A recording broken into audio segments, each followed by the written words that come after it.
This story takes place on the high Tibetan plateaus of Amdo on the western edge of China.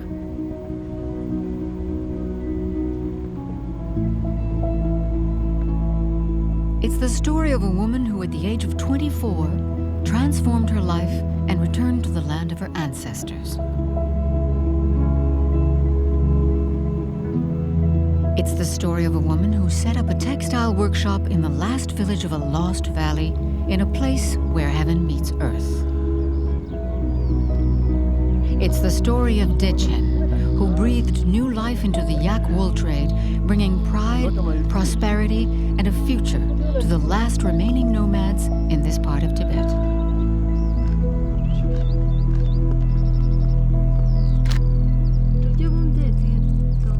My father is Tibetan and my mother she's American.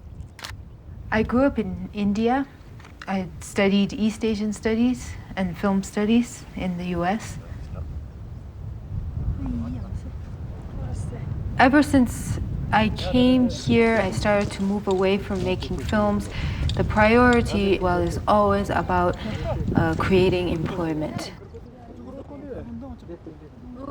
During her first trip to Tibet 10 years ago, Dechen discovered how difficult life was for the nomads, but also the qualities of yak wool.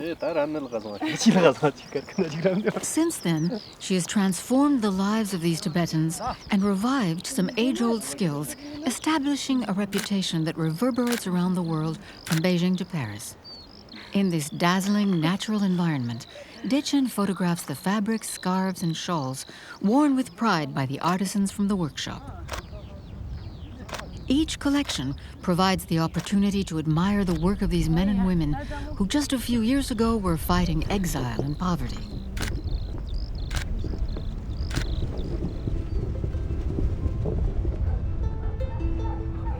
No trees grow here, 3,200 meters above sea level on the high Tibetan plateaus. This mineral desert, an expanse of mountains and pasture, is 3 times bigger than the Sahara. There's more livestock here than there are people. Some 1,500 men and women cohabit with 6,000 yaks and 3 times as many sheep. Families move from one pasture to the next, seeking out what they need to survive in this seemingly endless land where temperatures can be capricious.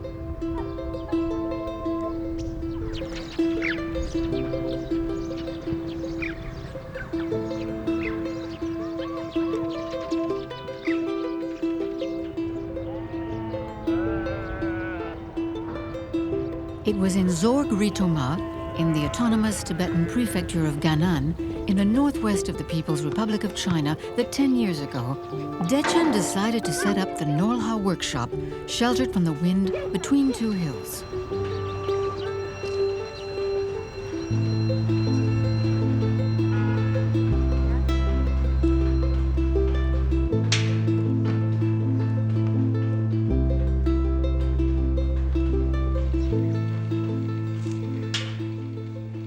The word Nor, it can mean jewel, it can mean yaks, and it can mean wealth. And the word La means God, so when you put the 2 together, Norla means the god of wealth. It can also mean the god of yaks. And in the wealth is not only material wealth, but it can also mean wealth of knowledge, any kind of wealth. And then also, since it means yaks, it's the 2 together to the nomads is ideal for the kind of work we're doing with.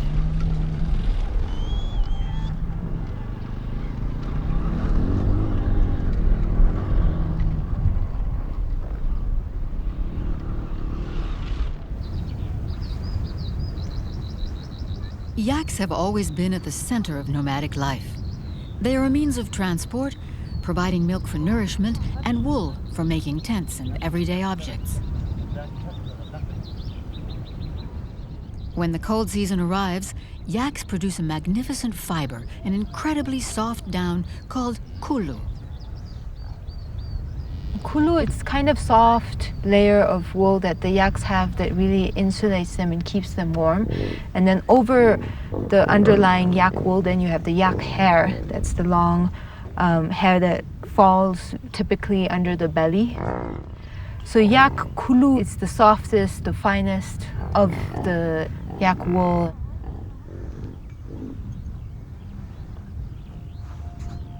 It was actually my mother who heard about these amazing fabrics that were made out of hand-spun yak kulu. So she had this instinct or this feeling that there would be a future in yak wool. And then for that reason, I came out here to start looking for yak wool.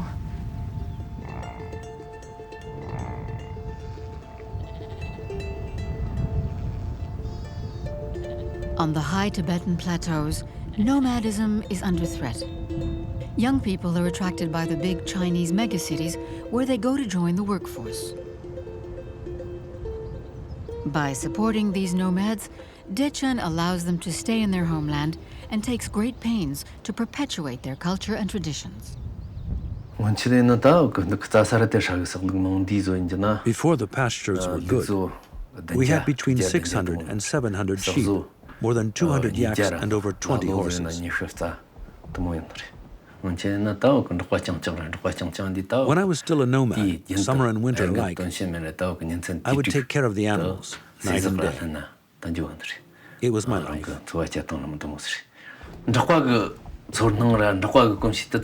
I still feel like a nomad inside. It's in my bones.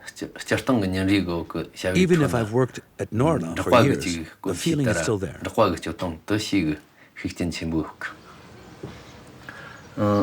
Now I'm the production manager.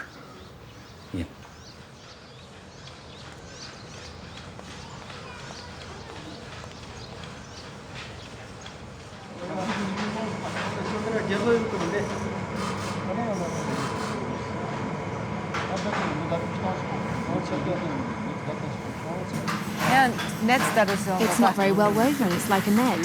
That way I'm using less thread.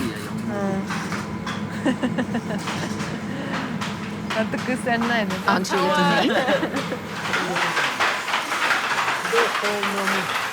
Which range of threads is it? Number 4, right? You don't need those two there. I like that one best. Which one do you like best? That one.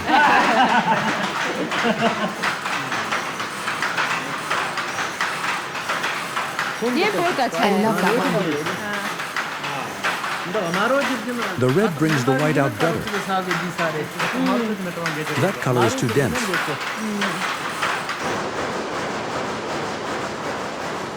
The workshop opened 10 years ago with 10 people, 5 men and 5 women. By the end of that year, there were 45 people. Spinners, dyers, weavers, dressmakers, pressers. Today, there are more than 100 people working there.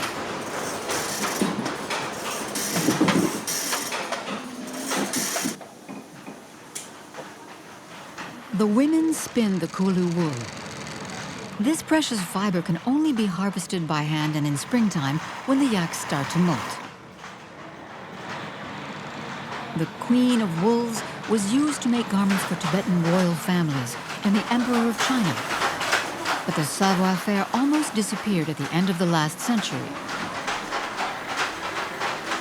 Today, Dechen is reviving this forgotten art. As they carry out their painstaking work, the spinners recite a prayer and repeat the mantra of great compassion over and over again.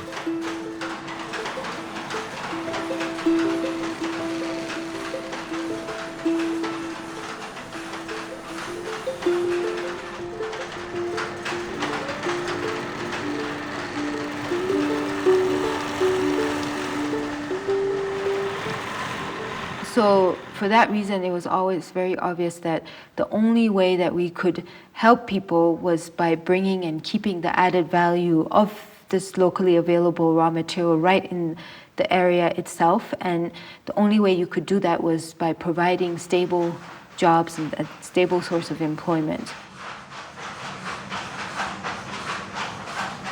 The workshop has no animals of its own, but buys the finest koulou of 2-year-old yaks from a network of nomads who bring their wool every May.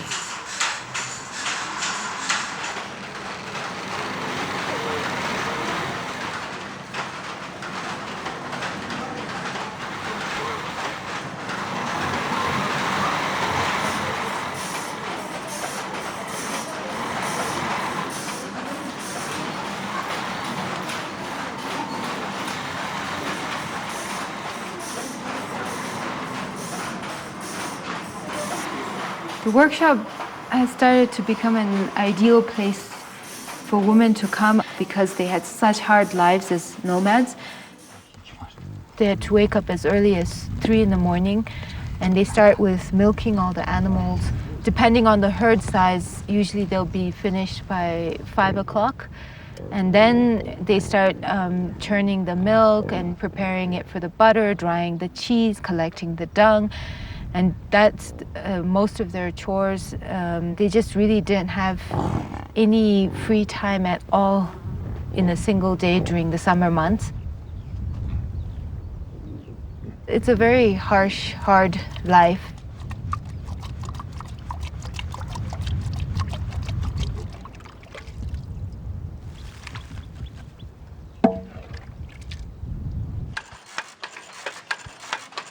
For them, it wasn't so difficult listening to someone telling you what to do because they had to listen to their husband or they had to listen to their father-in-law or their mother-in-law or their mother anyways.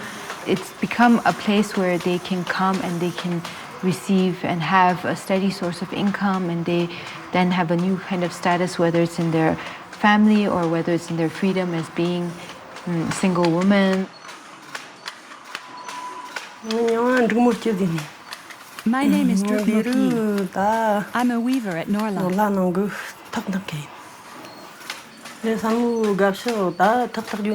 Weaving isn't something I was made to do. It was the first thing I learned. I really like sewing too.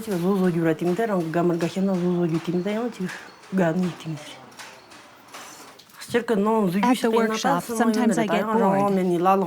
We can't do what we want when we want. When you get bored, you get really bored. But I say to myself that I'm no longer collecting bad karma killing animals. Now, I earn a living in a dignified way, and I like that.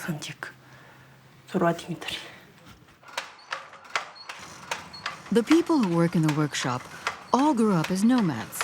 Mostly illiterate, they know these vast rolling grasslands like the backs of their hands. The first weavers went to Cambodia to train.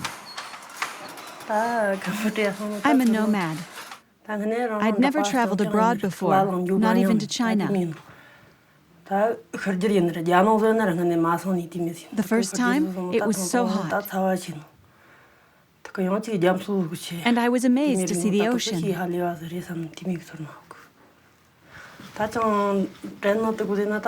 I remember it very well. When it's cold here, I think it must be nice to live by the seaside.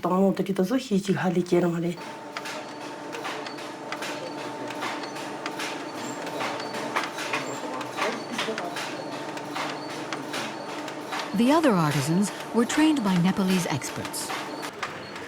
They learned to spin and weave using an Indian technique that was new to them. Sometimes the training began from how to use a calculator, how to write numbers, and then how to add, how to subtract, and then they picked that up quite fast.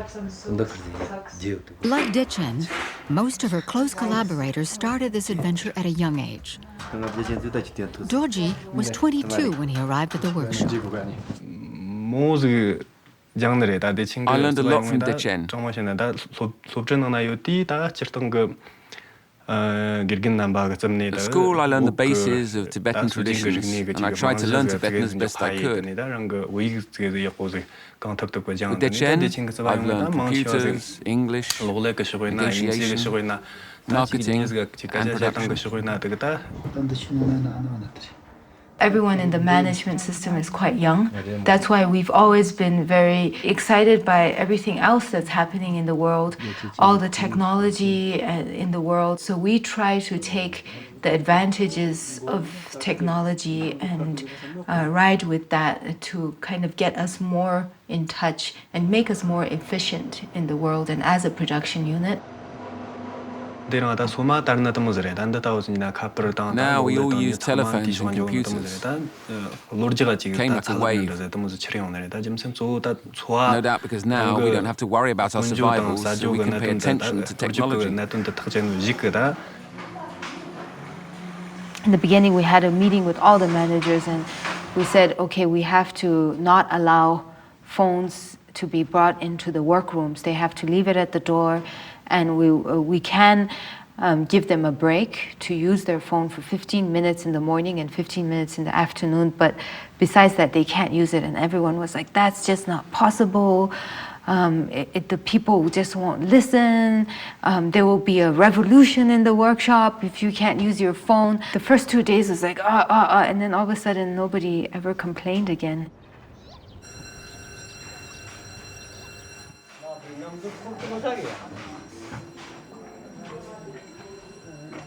For years, the nomads were isolated. Now, men and women are connected from across all the regions of the plateau. They discuss the state of their pastures, livestock sales, and they share the beauty of a forgotten poem on WeChat. These communication platforms connect them to the rest of the world, thus preserving the Tibetan language.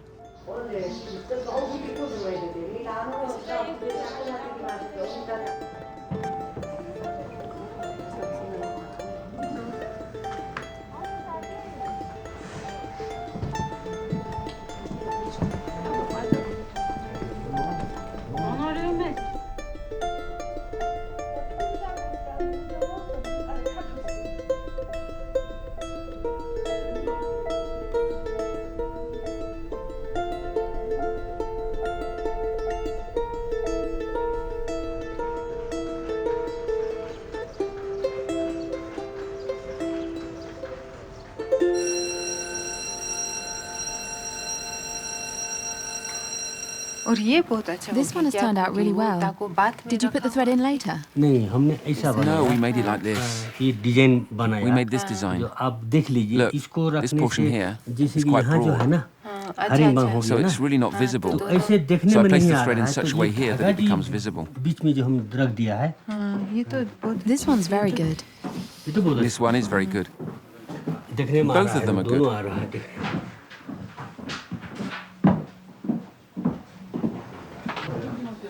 The activity in the workshop grows day by day, each one playing their role in using their expertise to create something truly excellent. The production isn't finished. There's still a lot to weave. As department head, you have to be efficient. You can't let anything go. For all these years, Dechen has been running the workshop on a daily basis. She is helped out by her mother, Kim, who lives in the Himalayas with her Tibetan husband. 10 maybe? Okay. So we can start by looking at the website, the pictures, and all those questions you had. Start giving me all the pictures so I can start processing them at night. Yeah. Yeah. Okay. Kim often goes to Rotoma to help Dechen finish the collections. This is going to be in the collection. This is the capsule. She's also very involved in Norlha's international profile. In September. Yeah. Kim provides the link between this lost valley and the great capitals of the world. Here. The way you could do it. Mother and daughter have dedicated 10 years of their lives to this project, which they created together. In 2004, I really wanted to travel, go to Tibet, and at the time I was interested in film. Dechen was quite an adventurous person. She studied Chinese, and I asked her if she wanted to explore in greater depth to try and find out more about yak wool and what you could do with it. My mother always talking about yak wool and the possibilities of yak wool, but I never really paid that much attention to it because I wasn't that interested in textiles. So she set off with her brother, and they stayed for 7 months. It was the two of us, and he was only 18 at the time. I was 24. Nobody really took us seriously, and it was so difficult. Just people would laugh when we said we want 2 tons of yak wool. When I came here, I was very struck by the poverty. I'd never imagined it to be like that because when you're small, it's presented like a fairy tale. And when I came here, I found that it wasn't at all like that. It was a very tough life for the nomads. And then I started to realize that if yak wool is really a precious fiber, then maybe that was something that could make a change in people's lives. I was interviewing and staying with one nomad family, which turned out to be Tunko's family. I first met Dechen in 2004, at the end of the summer.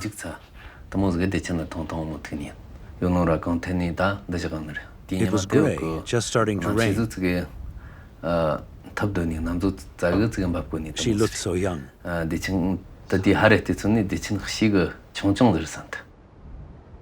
I continued to stay on, and I was very persistent. And then eventually I managed to get their trust, and we now know each other very well, and we're like family. But when I first arrived, it was a little bit difficult. I think this idea of helping, of making a difference, that's what motivated her most. When we talked about the future, she had some very ambitious projects.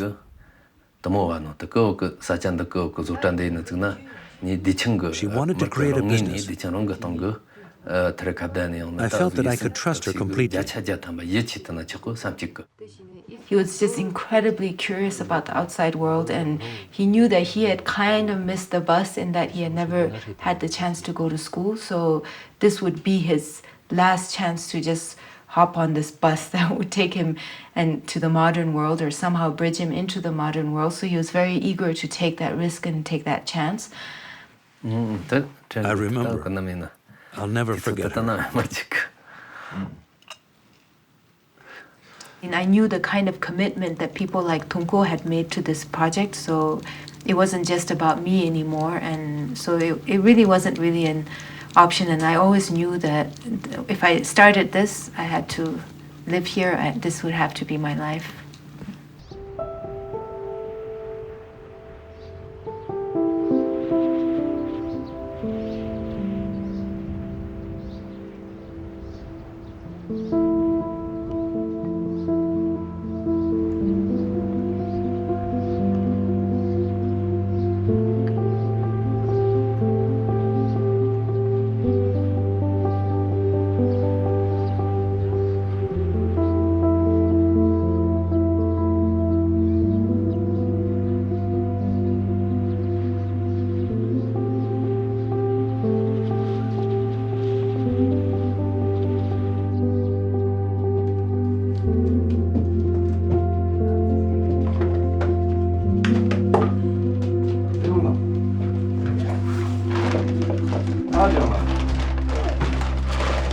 Yutam and I have been together now for almost 12 years. The glue of our relationship is that our vision in life, we share the same vision, we have the same goals. We now each have our projects, and this has been great because he has his project of focus, which is the camp, and I have Norla. We have two daughters. The younger one, her name is Dechen. We all call her Baby D.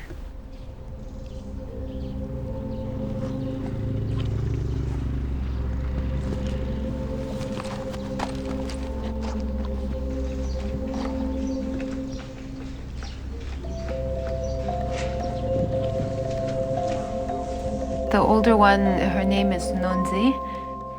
She's already got all these business ideas, and she's already thinking about what she's going to do when she grows up.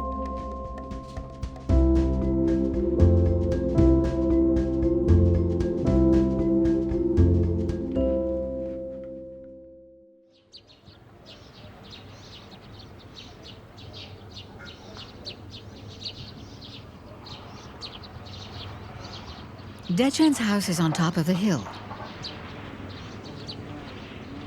To make a life here in this land so close to heaven, Dechen had to obtain approval from all the authorities in the province, the prefecture, the canton, the village, the monastery, but also the gods.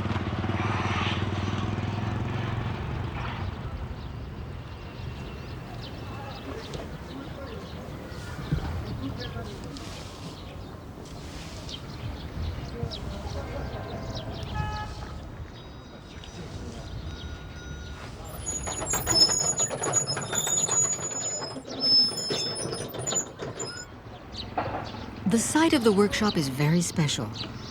In 2006, it was covered with ruins.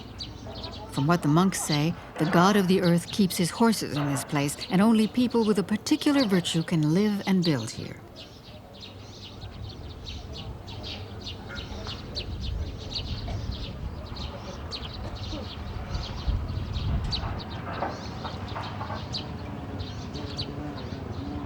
Currently, the workshop covers half of the hill under the watchful eye of the divinities.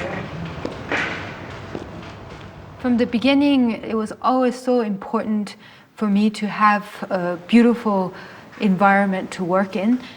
I really needed the people who were working to be happy, to be warm, to be comfortable. And one of the things that, from my experience, that I've realized is that light makes you a lot happier, it makes you lighter. If you're in an environment that you kind of respect, then you start to respect the work that you need to do. The things Norla produces are special because they combine knowledge, culture, and love.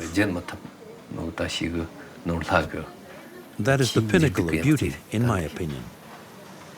In the beginning, we only worked for luxury houses, and that brought a lot. It was much more interesting making something beautiful. It was harder to find something exceptional, and which would not just provide them with expertise, but also a kind of prestige to help this heritage.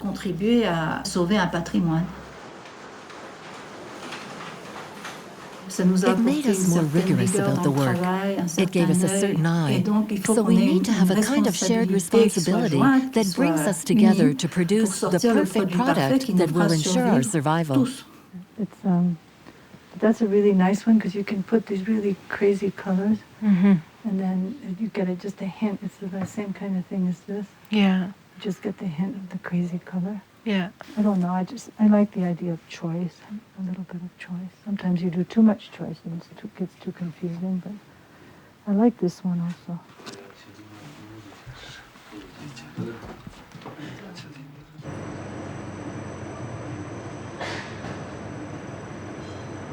To achieve perfection in terms of the colors inspired by the nature found on the high plateaus, the workshop has some very sophisticated dyeing machines. The dyers find the right dose to evoke the green of the summer pastures or the gray of a stormy sky.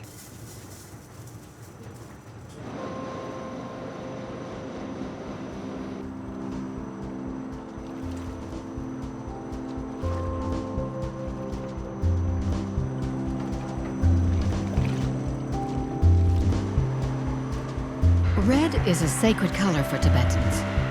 It has magical, protective powers. Red represents well-being, wisdom, and dignity. It's become the red of the lamas' robes and the sign of power in Tibetan Buddhism.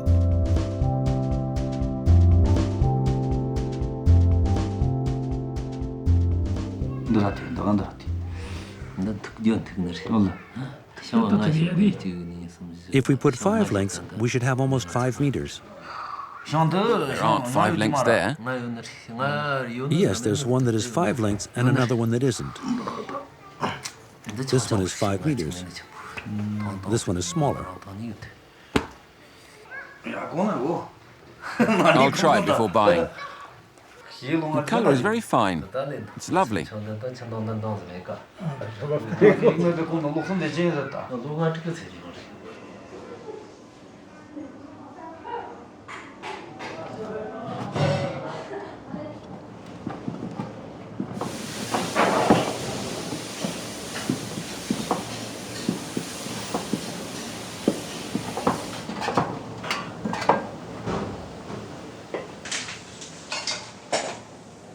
Dechen is always trying to improve the lives of the artisans.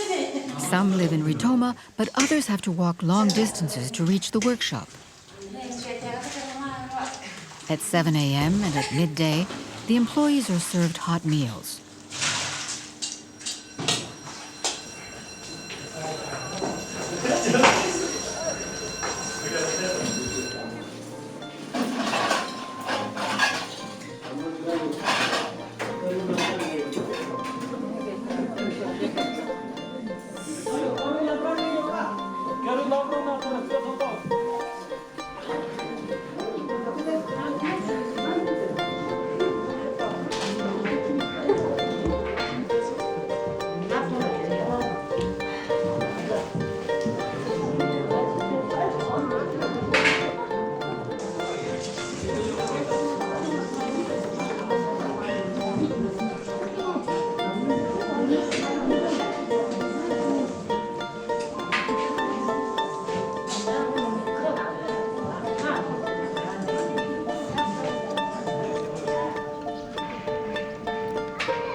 Close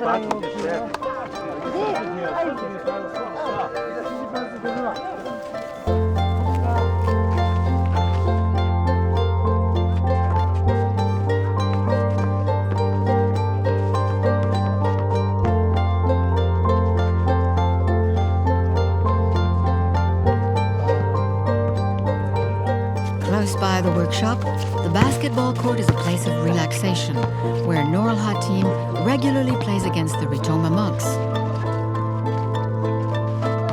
The women have yet to try.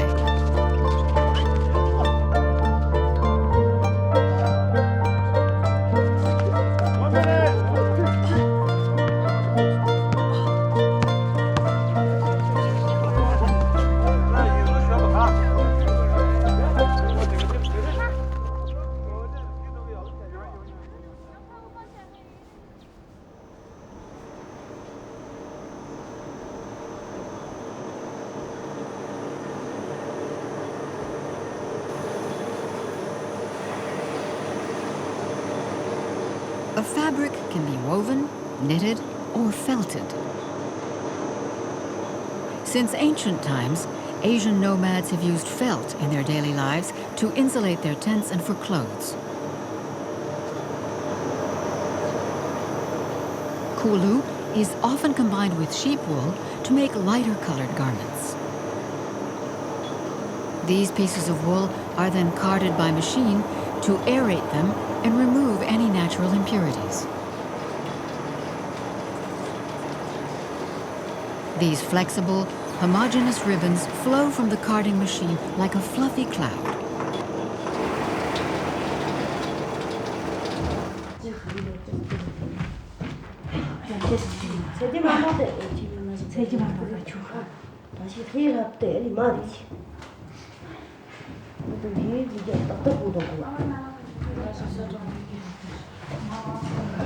Felt is a fabric made from an accumulation of unspun wool that is layered until the required thickness is achieved. This density requires a colossal volume of wool. The fibers are then dampened with warm soapy water, rubbed and beaten to compress the wool and create a dense and solid fabric.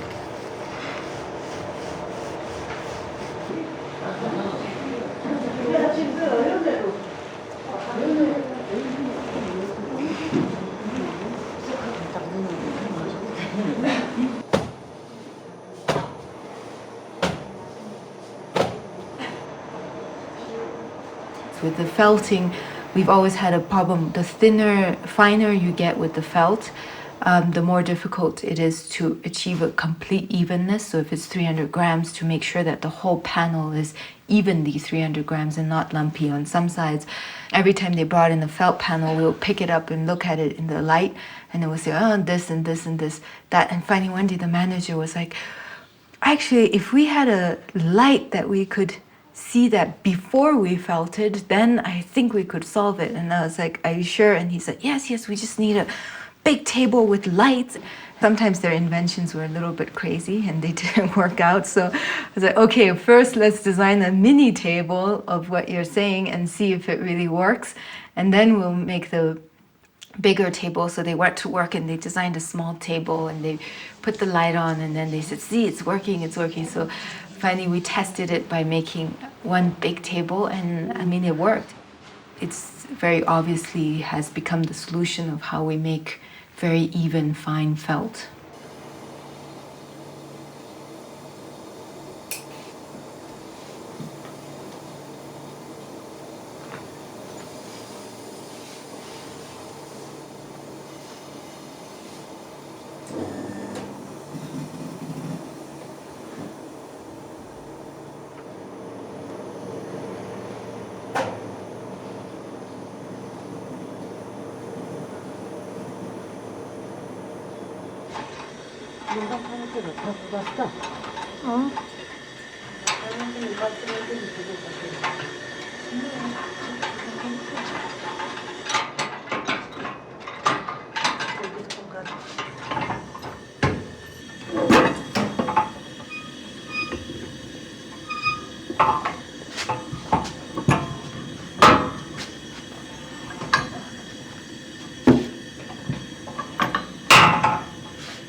Tibetans love their hats.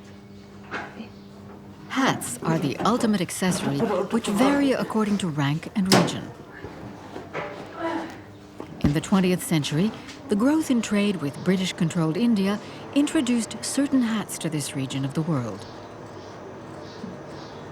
The fedora, which became a trademark for tough guys and gangsters in Chicago, was the preferred form of headwear in the Lhasa region.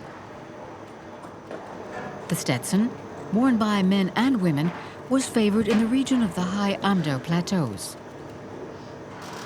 Today, the yak wool felt hat has become the jewel in the crown of any self-respecting hat collection.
Not far from the workshop, there's a single road, a long concrete ribbon linking Rotoma to the rest of China, a vast place where modernization is making huge strides.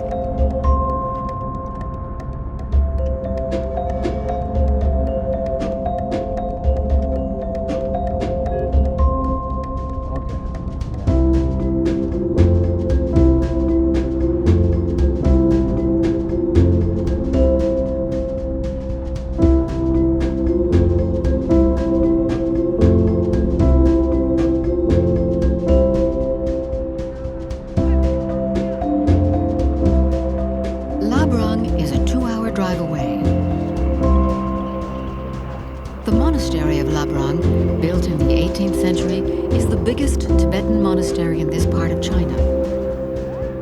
It lives at the pace of the pilgrims and the 1,800 monks united in different schools.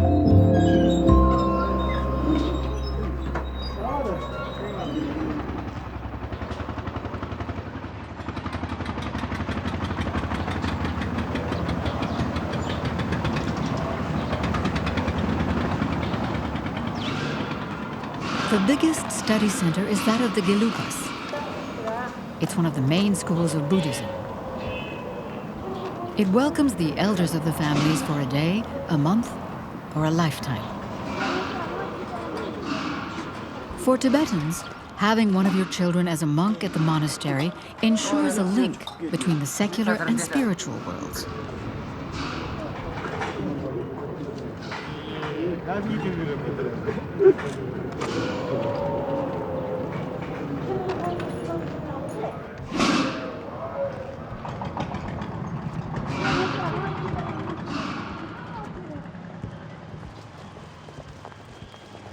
Every week, Dechen comes to her store in Labrang, and while she's there, visits her husband's family.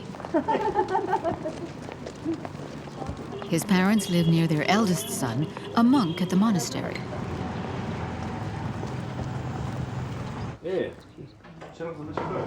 He welcomed Dechen during her first trip and taught her the dialect of the high plateaus. For the monks' robes, they need one for summer, one for winter, and one that is yellow and blue. We can make other types of robes too. You're going to buy a wallet? I like the wallet. A friend bought one. He said, "Don't you have one?" I answered, "I haven't bought one." "Why buy one?" he said. "Just help yourself."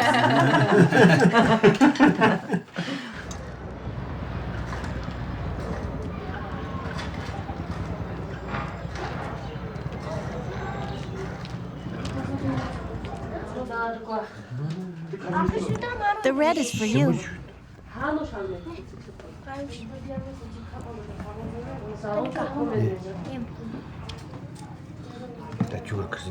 Really? You're helping me choose too? This looks my size. How many sizes are there? 2?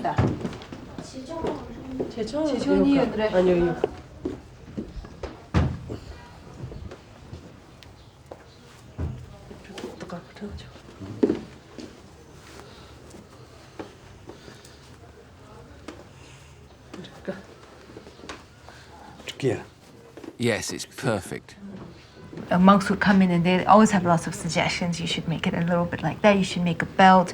You should make a hat, maybe a sock. So based on these kind of demands, we've slowly put together a monk's collection. And now that's our biggest selling item locally, actually. Monks are especially sensitive to quality because they're very used to dealing with beautiful tankas or beautiful statues or always the traditional kind of buildings. They're done with the best stonework people and best painters. And they're also very sensitive about where products are made. Very few products are well made and successfully made in Tibet. We're really proud in almost being the pioneers in the modern world of being a truly made in Tibet product.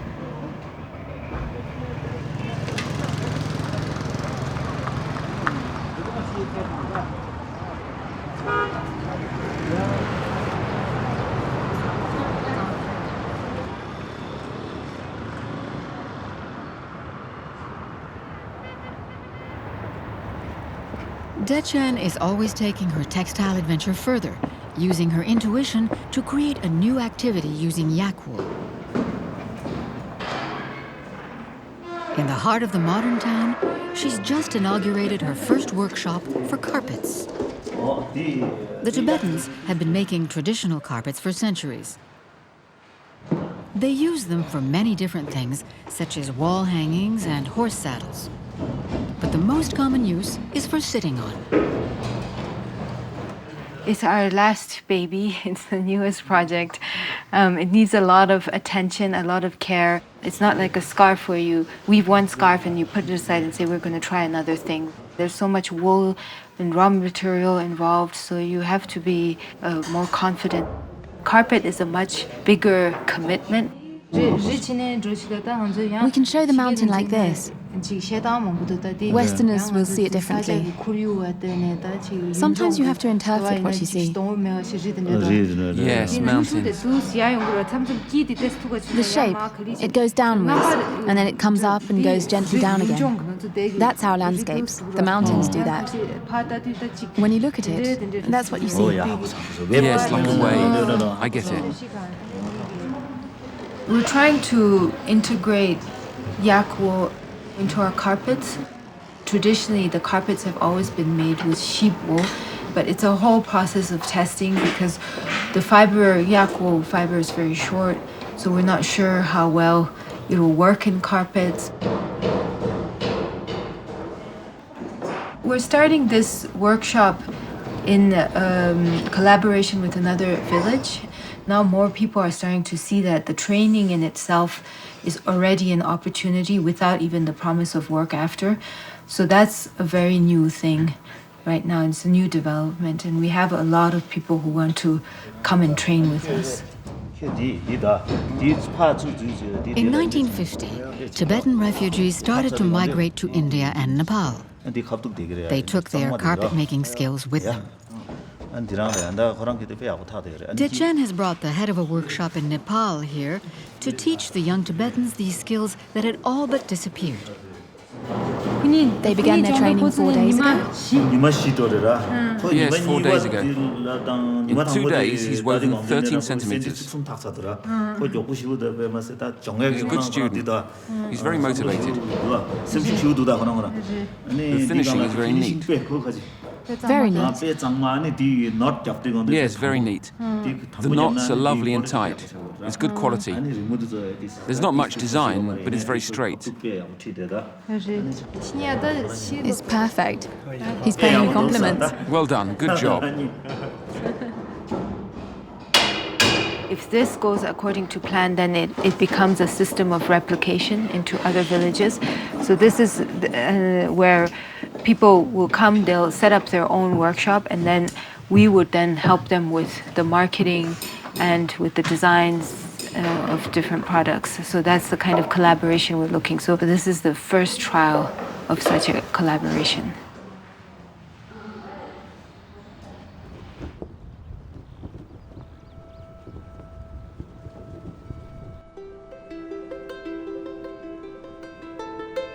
For Dechen, this is a new chapter in her Tibetan story. Day after day, she is helping Tibetan nomads to stay on their land and be proud of the work they're accomplishing.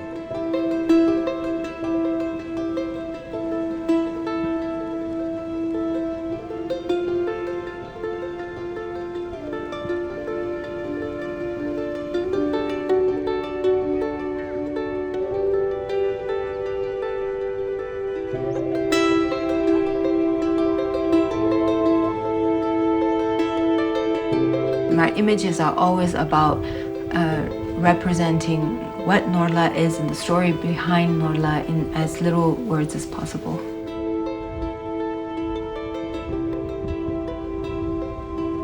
We all together share this sense of pride of what we've brought Norla to be today. So I think that's what really makes us a team at heart together, and we really feel connected in that way.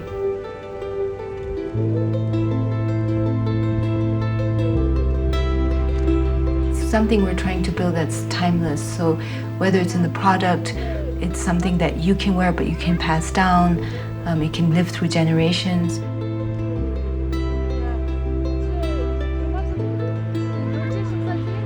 The project itself at the workshop, it's also, we're trying to build something where the parents are working here but they can hope for their children to work here and their grandchildren, and it provides for a very stable workforce. In that way, we're trying to build something that will survive through generations, and so I would say maybe timeless is the word for Norla.